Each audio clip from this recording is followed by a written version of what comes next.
Hello students. फिर से एक बार स्वागत है आपका आपकी अपनी ही क्लास में। और आपको पता है कि लास्ट क्लास में जो चीज़ें हम लोगों ने पढ़ी थी मोशन से related, that is displacement and distance, and दोनों ही क्वांटिटीज बेहद इंपॉर्टेंट है। ये मेरा आप सबसे हम्बल रिक्वेस्ट है कि अगर आप इस वीडियो को देखने जा रहे हैं पहले बिना उस वीडियो को देखे तो प्लीज़ पहले उस वीडियो को वॉच कर लें सो दैट ये वीडियो आपको बहुत बेहतरीन समझ में आए। Let's start with speed. हमारा पहला टॉपिक है आज का बेटा, दैट इज स्पीड। स्पीड का मतलब सिंपल आप समझिए कि कोई ऑब्जेक्ट कितना फास्ट या कितना स्लो मूव कर रहा है, बस इतनी सी बात है। स्पीड का मतलब the measurement of the motion, कि how much fast an object is moving. लेकिन मैथमेटिकली इसको कैसे लिखा जा सकता है, जरा ध्यान दीजिएगा। Speed is the distance travelled by the object in the given time of interval. ये फॉर्मूला है स्पीड को कैलकुलेट करने का। जबकि स्पीड का मेथड क्या है कि कोई ऑब्जेक्ट कितना फास्ट या कितना स्लो मूव कर रहा है। तो मूवमेंट की क्वांटिटी बताने के लिए हम लोग को नया फॉर्मूला बनाना है। स्टार्ट करते हैं बेटे।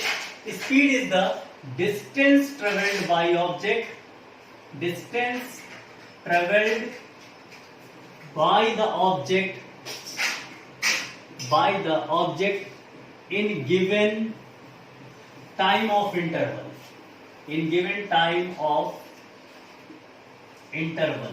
अब चलिए जरा इस पर थोड़ा सा विचार करते हैं बेटे कि कैसे इसका फॉर्मूला बनाएंगे, क्या क्या चीजें इसके साथ लगती हैं। सबसे पहले बेटे अगर हम बात करें डिस्टेंस, इसको लिखा जा सकता है स्पीड को v से रिप्रेजेंटेड बाय v। फॉर्मूला बन जाता है v is equal to distance upon time. So this is the formula. अब इसकी यूनिट के बारे में बात करते हैं, यानी यूनिट जब भी मैं बोलता हूं दैट इज एसआई यूनिट। कौन सी यूनिट? जो पूरा वर्ल्ड यूज कर रहा है, international system of units. So SI unit of speed क्या हो सकता है मेरे दोस्त? यहां से देखो, स्पीड की यूनिट इन दोनों की यूनिट से ही निकल के आएगा। डिस्टेंस की यूनिट मीटर, टाइम की यूनिट सेकंड। मीटर पर second is the unit of the speed. अगली बात करते हैं बेटे, ये कभी भी नेगेटिव नहीं हो सकता। Never be negative. क्यों नहीं हो सकता भाई साहब? क्यों नहीं हो सकता नेगेटिव? डिस्टेंस कभी नेगेटिव होता नहीं, टाइम नेगेटिव होता है, हमने कभी देखा नहीं। जब ये दोनों ही पॉजिटिव है तो पॉजिटिव का रेशियो भी पॉजिटिव ही आएगा, इसलिए नेवर बी नेगेटिव। अगली बात तो बहुत इंपॉर्टेंट है, नेक्स्ट पॉइंट, ऑलवेज ग्रेटर और equal to display equal to velocity. आगे चलकर इस बात को सीखने को मिलेगा कि कैसे ये होता है। ऑलवेज ग्रेटर और equal to velocity. And next point आपके लिए है, it depends on path. It depends on path. ये बहुत ही इंपॉर्टेंट बात है जो हम लोग यहां पर शेयर कर रहे हैं बेटा। डिस्टेंस से रिलेटेड ये पॉइंट्स हमारे मन में पूरी तरह सेट हो जानी चाहिए। पहली चीज क्या? Distance travelled by the object in 1 second, या distance travelled by the object in the given time of interval, इसका रेशियो। दूसरा वेलोसिटी। वेलोसिटी या स्पीड को हम किससे रिप्रेजेंट करते हैं बेटा? v से। v is equal to distance upon time. The SI unit of speed becomes meter per second. That came from here. Never be negative and always greater or equal to the velocity and depends on path. यानी जिस distance पर आप चलोगे या जिस path को follow करेंगे उस पाथ की एक एक चीज पर ये डिपेंड करेगा। ध्यान रखिएगा बेटे, ये बहुत ही इंपॉर्टेंट बातें हैं जो इससे रिलेटेड है। यहां लिख सकते हैं, ये वर्ड जो चल रहा है रेशियो ऑफ डाल सकते हैं यहां पर, ratio of distance travelled by the body in the given time of interval, ये आप सब लिख सकते हैं। चलिए जरा इससे रिलेटेड अब बातें करते हैं न्यूमेरिकल्स पर कि कैसे इसको हम लोग टैकल करें बेटा, दैट्स वेरी इंपॉर्टेंट। और अच्छा, इसमें जो सबसे ज्यादा पूछा जाता है वो पूछा जाता है बेटे एवरेज स्पीड क्या है? Average speed. एवरेज का मतलब क्या होता है बेटा? ओवरऑल क्या रेशियो रहा है। तो इसको लिखा जा सकता है average speed is the ratio of total distance travelled by the object in total time of interval,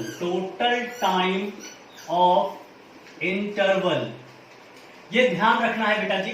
सो कहने का मतलब इसको लिखा जा सकता है बेटा VAVG यानी average speed is equal to total distance travelled divided by total time taken. This is the formula for the average speed.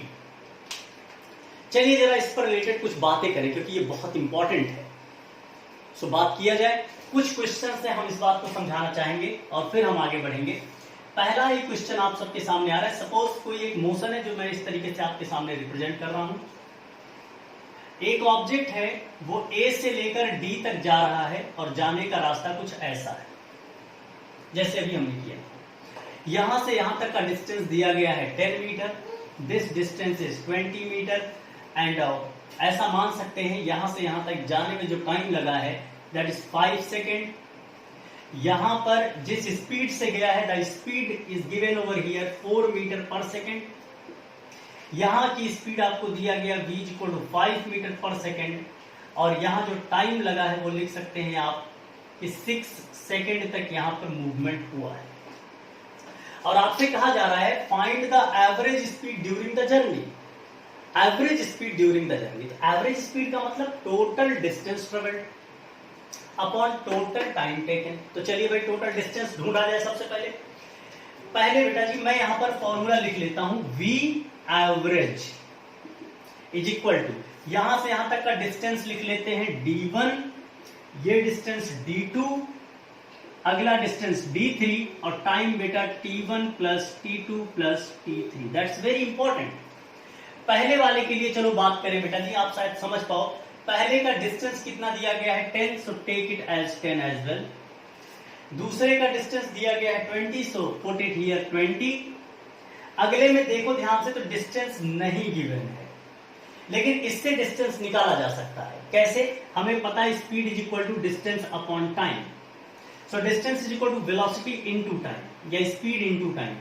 तो स्पीड कितना 5, टाइम कितना बेटा 6, तो 5 इंटू 6 बिकम्स 30, 5 इंटू 6 बिकम्स 30। तो यहां पर मैं लिख सकता हूं बेटा जी 30 होल डिवाइडेड बाई टाइम। देखो यहां पर टाइम है 5 second, just put it here, plus यहां पर टाइम नहीं है हमारे पास, सो टाइम कैलकुलेट करना पड़ेगा। कैलकुलेट करने का यही एक फॉर्मूला है। So s is equal to, फिर से देखेंगे v is equal to s by T, तो t इज इक्वल टू मेरे दोस्त s बाई v। s कितना दिया गया है 20, v कितना दिया गया है 4, सो आ गया यहां से 5 second, so that's once again 5। यहां पर टाइम दिया गया बेटा जी 6 सेकेंड, सो टोटल को ऐड करिए, ये बन गया मेरे दोस्त 60 डिवाइडेड बाई 16। आप इसको थोड़ा बहुत सिंप्लीफाई कर लीजिए। अगर आप 4 से कैंसिल करते हैं तो ये आ जाएगा 15 डिवाइडेड बाई 4, इतना मीटर पर सेकेंड। ये बन गया बेटा आपका v एवरेज यानी average speed of the object. इस तरीके से क्वेश्चंस को टैकल करना होता है बेटे। एक क्वेश्चन थोड़ा सा मैं आप सबको दमदार देने जा रहा हूं, थोड़ा बेहतरीन टाइप का क्वेश्चन। ध्यान रखना, एक बात तुम लोग से शेयर कर देता हूं, एवरेज स्पीड का फॉर्मूला कभी भूल के भी ये मत लगा देना बेटे। बहुत से बच्चे गलती करते हैं कि सभी जो स्पीड्स हैं उन सबको मिला लिया, ऐसे ऐड करते जाएं और जितना भी नंबर ऑफ स्पीड्स है डिवाइड कर दिया। जैसे भी ये क्वेश्चन दूंगा, आप प्लीज ये गलती मत करना, दिस इज रॉन्ग। ये गलती प्लीज भूल से भी मत करना। ऐसी गलतियां स्टूडेंट्स करते हैं और मैं उम्मीद करूंगा कि आप ऐसी गलतियों को नहीं ले आएंगे अपने पास। सो चलिए जरा स्टार्ट करते हैं बेटे एक और क्वेश्चन, और स्पीड हमारा यहाँ पर बाइंड अप होगा और ध्यान से इस क्वेश्चन को देखते हुए चलेंगे दोस्तों। आपसे कहा जा रहा है कि suppose an object is moving from point A to point B. Suppose ये क्वेश्चन आपको दिया जा रहा है, जरा देखिएगा। ए पॉइंट से चले आप और पहुंचे आप बेटा जी बी पॉइंट तक। दैट्स वेरी गुड क्वेश्चन, सो ध्यान देना। कोई ऑब्जेक्ट है ए से बी गया और ए से बी जाने में उसका जो स्पीड था that was 20 metre per second, और finally he came back from B to A and the speed and during that time is 30 meter per second. So पूछा गया what is the average speed during the motion? What is the average speed during the motion? तो कैसे निकाला जाए भाई? Average speed का formula बोलो, average speed का फॉर्मूला क्या हो जाएगा? Total distance travelled upon total time taken. ऐसा मत कर देना v1 plus v2 divided by 2, गलत है भैया, प्लीज सुन लेना। Total distance travelled upon total time taken. लेकिन यहां तो कमाल हो गया, ना तो डिस्टेंस दिया गया ना टाइम दिया गया, तो करेंगे कैसे? ध्यान देना, ए से बी में जाने में जो डिस्टेंस ट्रेवल होगा वही बी से ए में, यानी डी और डी देखा जाए तो डी प्लस डी बिना हमारे पास 2d। डिस्टेंस कितना आ गया दोस्त? 2d। अब टाइम की बात करें, सपोज जाने में लगा टाइम t1, आने में लगा टाइम t2, तो लिख सकते हैं t1 प्लस t2। भाई साहब ये बन गया 2d by t1 plus t2। क्या आंसर हो गया? नहीं भाई, अभी तो आगे काम करना है। चलिए जरा आगे बढ़ते हैं, फिर क्या किया जाए भाई? टाइम को निकालना है। कैसे निकाले? हमारे पास फॉर्मूला है v equal to S by T. बोलो यार, तो पहले वाले के लिए S1 का मतलब ये पूरा ध्यान से देख लीजिए। पहले वाले के लिए, पहले वाले केस के लिए स्पीड दिया गया है 20, S की वैल्यू है d और t की वैल्यू लिया गया t1। So t1 is equal to मेरे दोस्त d बाई 20। पहली बात ये t1 के लिए। सिमिलरली दूसरे वाले के लिए भी v equal to S by T, S की जगह d, t की जगह t2। तो भाई साहब अब की बार v की वैल्यू दिया गया 30, so t2 is equal to d by 30। आप ये दोनों वैल्यूज उठाइए और कहां पर रिप्लेस कर दीजिए बेटे? अपने इस इक्वेशन में। सो v एवरेज आपके पास जो आ जाएगा मेरे दोस्त, वो आ जाएगा 2d divided by d upon 20 plus d upon 30। और आगे बढ़ते हैं, ध्यान से रखना इस सिचुएशन को थोड़ा मैं आगे यहां पर टैकल करना चाहता हूं। जरा इस चीज को हटाते हैं सो दैट आप प्रॉपरली इस चीज को वॉच कर सके। बहुत इंपॉर्टेंट बात है। v एवरेज क्या हुआ यहां देखना बेटा, d इन दोनों में है, so take it common. So 2d divided by d लिया कॉमन, बचा मेरे दोस्त 1 बाई 20 प्लस 1 बाई 30। d से d बेटा जी कैंसिल। अब आपके सामने जो निकल के आया है वो देखो 2, और बेटा जी इन दोनों का अगर हम एलसीएम लेकर इसको सॉल्व कर दें तो ये बन जाएगा नीचे 600 और यहां पर आ जाएगा 30, यहां पर आ जाएगा 20, और इस तरीके से यहां पर सिचुएशन आई। अब नीचे वाली क्वांटिटी कूद के पहुंचती है ऊपर, सो 2 इंटू 600 होल डिवाइडेड बाई 50। 50 से बेटा जी एक जीरो खत्म। ये आप सबके सामने आ जाएगा बेटा जी कितना, जरा ध्यान दिया जाए, ये सिचुएशन पूरा ध्यान दें, ये बनेगा 12 इंटू 2 24 मीटर पर सेकेंड। ये एवरेज स्पीड रहेगी उस ऑब्जेक्ट की बेटा। ये बहुत इंपॉर्टेंट क्वेश्चन है, ध्यान से समझ के इस क्वेश्चन को हमको टैकल करना है। सो अभी तक जो बातें सीखा उसमें क्या था बेटा? स्पीड। स्पीड क्या होता है? Ratio of the distance travelled by the body in the given time of interval. Represent करते हैं v से, यूनिट होती है मीटर पर सेकेंड। स्पीड हमेशा वेलोसिटी से बड़ा या उसके इक्वल होता है। अगला पॉइंट पाथ पर डिपेंड करता है। अगला पॉइंट कभी भी नेगेटिव नहीं होता। सो अब हम मूव करने जा रहे हैं बेटा वेलोसिटी पे। तो चलिए स्टार्ट करते हैं वेलोसिटी। ओके, सो स्पीड हमारा फिनिश हो चुका। स्पीड के बारे में सारी बातें सीख चुके। सो स्टार्ट करते हैं वेलोसिटी, और ध्यान से इस चीज को देखते हुए चलेंगे दोस्तों। वेलोसिटी का मतलब कुछ और नहीं है, rate of change of displacement. जैसे वहां पर डिस्टेंस अपॉन टाइम, यहां पर डिस्प्लेसमेंट अपॉन टाइम। क्या लिखेंगे बेटा? Rate of change of displacement is called velocity. ध्यान दीजिएगा, इससे रिलेटेड थोड़ी सी बातें जल्दी से फिनिश कर लेते हैं। सबसे पहली बात क्या है बेटा जी, ये इसको भी v से रिप्रेजेंट किया जाता है, और एसआई यूनिट इसकी भी मीटर पर सेकंड होती है। हाँ, एक चीज है कि ये पॉजिटिव, नेगेटिव या जीरो कुछ भी हो सकता है, और ऑलवेज स्मॉलर और इक्वल टू स्पीड होता है, ये जरूर ध्यान दिया जाए बेटे। स्पेसिफिक डायरेक्शन होता है, hence it is a vector quantity, तो बहुत इंपॉर्टेंट बात है, वेक्टर क्वांटिटी होता है, so it has a direction, और हमेशा इनिशियल एंड फाइनल पोजीशन पर डिपेंड करता है, depends on initial and final position. ये जो पॉइंट्स है बेटे, ये थोड़ा ध्यान देके चलेंगे तो आपका काम आसान हो जाएगा, यानी डिस्टेंस से अगर कनेक्ट करोगे तो तुरंत ये समझ में आ जाएगा इसके साथ क्या होना है। फिर से रिपीट कर रहा हूं, rate of change of displacement is called velocity. v से रिप्रेजेंट करते हैं, SI unit is metre, positive negative zero कुछ भी हो सकता है, स्मॉलर और इक्वल टू स्पीड हो सकता है, कभी भी स्पीड से ज्यादा नहीं हो सकता, वेक्टर क्वांटिटी है, so it has a direction as well, so depend on the initial and final position of the object. अब चलिए जरा हम लोग आगे बढ़ते हैं बेटे, इनके कुछ न्यूमेरिकल सॉल्व करके सिचुएशन को टैकल करते हैं। और इससे भी पहले हम सबसे इंपॉर्टेंट बात कर लेते हैं, what is average velocity. Heading डालेंगे बेटा, एवरेज वेलोसिटी। एवरेज वेलोसिटी का मतलब फिर क्या होता है बेटा, total displacement upon total time. इसको बेटा VAVG से लिखा जा सकता है, V average, that is called total displacement upon total time, that's a very important. Total का मतलब समझिएगा, इनिशियल से फाइनल के बीच का जो टोटल लेंथ है वही है। तो चलिए जरा कुछ क्वेश्चंस की बात करते हैं और जल्दी से इसको बाइंड अप करेंगे। स्टार्ट करते हैं बेटे क्वेश्चन नंबर 1। आपको दिया गया कोई एक ऑब्जेक्ट है, 3 मीटर का डिस्टेंस इधर ट्रेवल करता है और 4 मीटर का डिस्टेंस इधर ट्रेवल करता है, और इधर आने में उसको सपोज लगते हैं 1 सेकेंड और इधर जाने में इसको लगते हैं 4 second. So what is the velocity from A to C? A to C हमें जाना और आपको बहुत अच्छे से पता है बेटे। अब इसका जो डिस्प्लेसमेंट होगा वो हमारे लिए इंपॉर्टेंट है। डिस्प्लेसमेंट निकालना हम लोगों ने सीख लिया था कि अगर ये 3 है, ये 4 है, तो इसका डिस्प्लेसमेंट ऑब्वियसली 5 मीटर होगा by Pythagoras theorem. So velocity का फॉर्मूला क्या हो जाएगा मेरे दोस्त, v is equal to displacement यानी 5 अपॉन टाइम। टाइम तो बेटा आपको यही वाला चुनना पड़ता है, इसका कोई टाइम नहीं होता।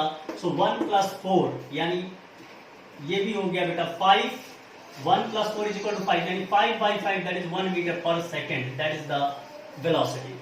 सिमिलरली अगला क्वेश्चन आपके सामने मैं लेके आ रहा हूं, जरा इसको ध्यान दिया जाए। क्वेश्चन नंबर 2 आपके लिए बेटा जी, सपोज A से लेकर B तक का वही सेम क्वेश्चन आपके सामने आ रहा है। A से B तक का रेट 20 मीटर पर सेकेंड जाने में और 30 मीटर पर सेकेंड से कोई पर्सन वापस रिटर्न कर रहा है। अब आपसे पूछा जा रहा है व्हाट इज द डिस्प्लेसमेंट जब ये A से B गया और वापस B से A आया, तो जर्नी ऑफ द ऑब्जेक्ट कितना हो जाएगा बेटे, इनिशियल एंड फाइनल का डिस्प्लेसमेंट क्या हो जाएगा बेटा 0, और 0 डिवाइडेड बाई जाने का टाइम आने का टाइम कुछ भी हो क्या फर्क पड़ता है, the average velocity becomes 0। The initially speed कितनी थी बेटा 24, जबकि एवरेज वेलोसिटी बिकम्स 0। तो ध्यान जरूर रखना है बेटा कि ऐसे क्वेश्चन को टैकल कैसे किया जाए। आप ध्यान देंगे कि केवल और केवल आप डिस्प्लेसमेंट निकाल दो, डिस्प्लेसमेंट अपॉन टोटल टाइम कर दोगे मेरे दोस्त, तो आपको इसका आंसर मिल जाएगा। ये बहुत इंपॉर्टेंट है, ऐसे बहुत से क्वेश्चन आप सबके सामने आएंगे। जरा एक क्वेश्चन और कर लेते हैं जिसका कॉन्सेप्ट क्लियर कर दें। सपोज आप A से तो B गए, कोई इशू नहीं है, A से गए B और A से B तक का जो डिस्टेंस दिया गया सपोज 100 मीटर है, और आपको यहां से यहां तक जाने में जो टाइम लगा सपोज 10 सेकेंड्स लगा है, ये जाने की बातें कर रहे हैं।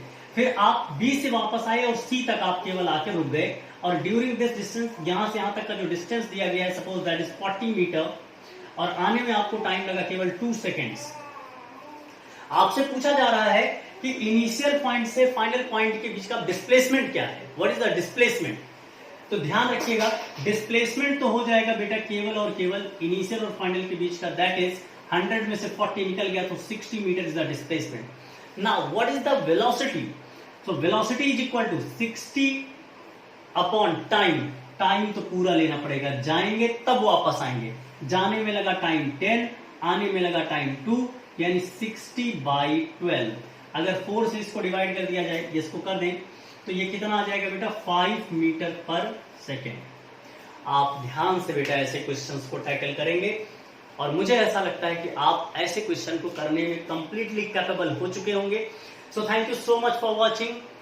ध्यान से पढ़ते रहें, आगे बढ़ते रहें, खुश रहें और हमेशा प्रोग्रेस करें। Thank you so much for watching, have fun.